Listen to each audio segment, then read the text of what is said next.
Okay, just pulled up to Barnes& and Noble.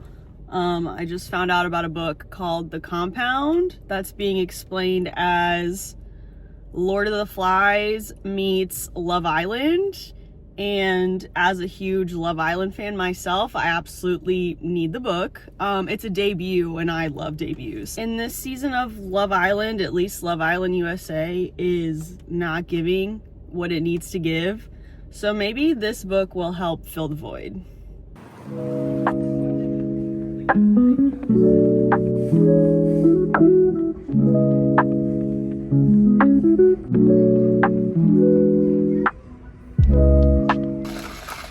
Mission accomplished. Weekend plans locked in. Hopefully it rains all weekend so I could stay home snuggled and busy.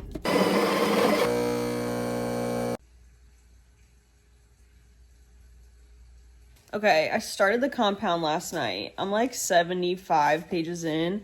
It's giving like Love Island and Hunger Games, except instead of like dying like you do in the Hunger Games, they're getting banished.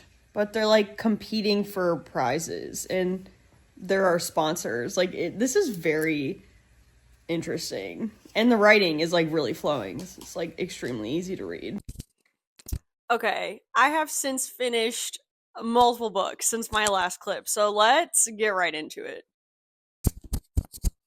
The Compound. This book was so good, okay? Like, dystopian world, you just get snippets of information about, like, Love Island dynamics where everyone kind of needs to be in a couple to maintain their safety in the compound, like, the safety in their spot, because like almost one by one they get picked off. But the way the horror creeps in, it's not like jump out at you like, oh my god. It's like eerie, slow, what the hell is going on type of horror.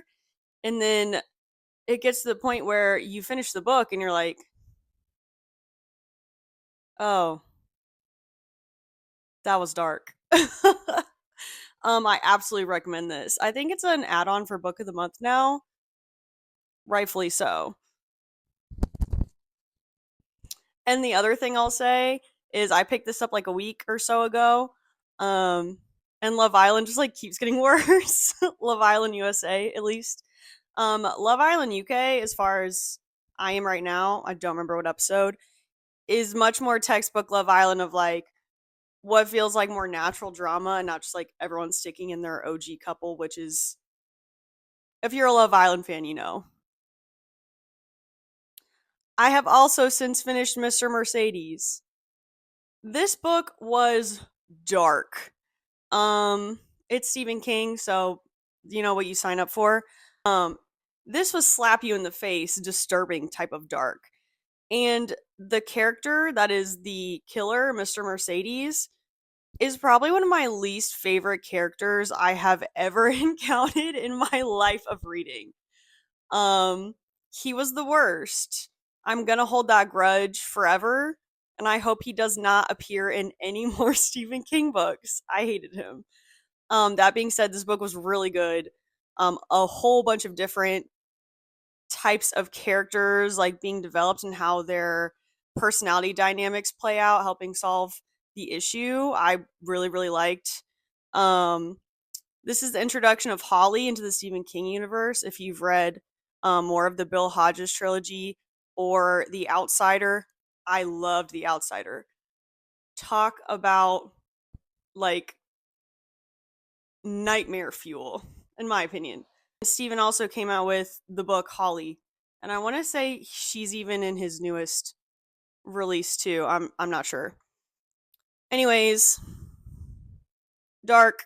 Oh, and then started the show to compare, of course. And the show came out in like 2017. They changed, I don't know. This is my gripe. Anytime a book gets adapted into a show, the things they choose to change are so arbitrary. Like the names. Like how they meet other characters. It's so weird. Like it wasn't wrong before. Maintain the integrity of the plot. It's Stephen King. It's good. You don't need to change anything. Anyways, that's how I feel. Okay, and I finished this yesterday. I've seen this book everywhere. I know this is a really popular author. I also read Behind Her Eyes, and I enjoyed that. Though the twist in Behind Her Eyes was like 3 steps too far for me as far as like a thriller paired with supernatural goes. Um I think because the way that book is advertised isn't giving anything supernatural, and then the twist is supernatural, and what you kind of went in thinking was like just a straight up thriller, and it just wasn't as satisfying. But this, I mean, you're looking at a haunted house book. You're assuming that something is probably going to be supernatural in the haunted house book. The plot for this for me in the beginning was kind of hard to get into. It was a little slow, but I mean, it's a short book. I think it's just that I did not know where it was going, like at all. But I will say I kept at it. And the ending was absolutely worth it. Like the ending was extremely satisfying and like very stressful, like the fate of the characters. You're like, "Oh, wouldn't want to be in that situation." So this I do ultimately recommend this one. And then I got sent this book by William Morrow. I got it a little bit early. This book comes out on July 15th. I started it last night. I'm like 70 pages in. This is really good. So the premise of this book, like it starts with a woman.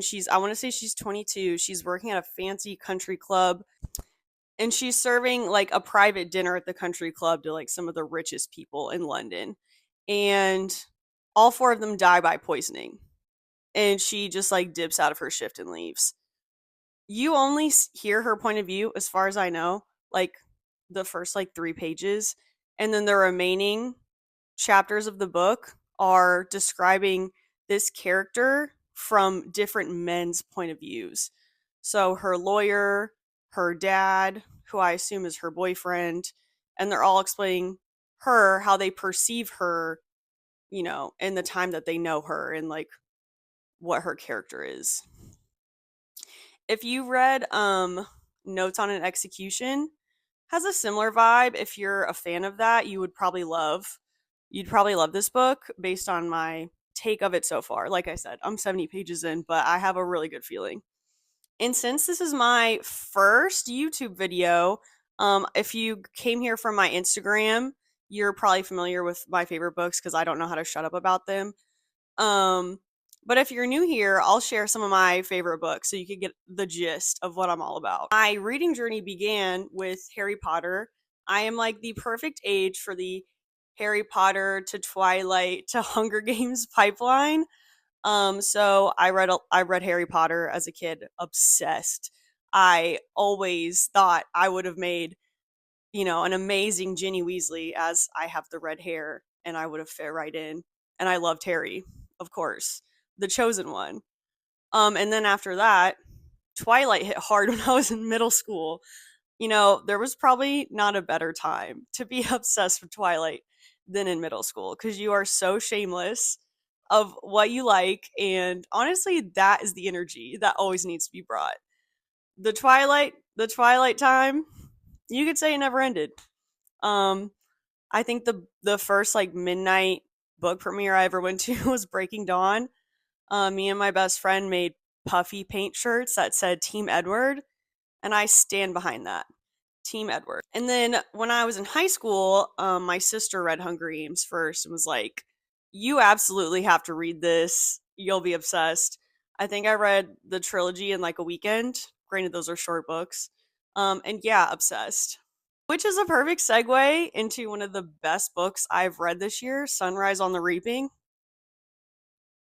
Suzanne Collins ripped our hearts out, stomped on them, and then reformed them in the epilogue. Oh my god, I have not sobbed so hard in who knows how long. You know, after the Ballad of Songbirds and Snakes, and there were all those thirst traps of the actor that played young Snow, Suzanne Collins said, "You better cut that out. Mm-mm, mm-mm. We do not approve of Snow. Not in this house." And wow, she drove that point home. No more, no more Snow vibes. He doesn't deserve it. He is a true villain. I love you, Haymitch. I wish I could give you a hug. I love you so much. Well, I hope you liked this video, and if you do, be sure to like and subscribe, and I'll see you next time.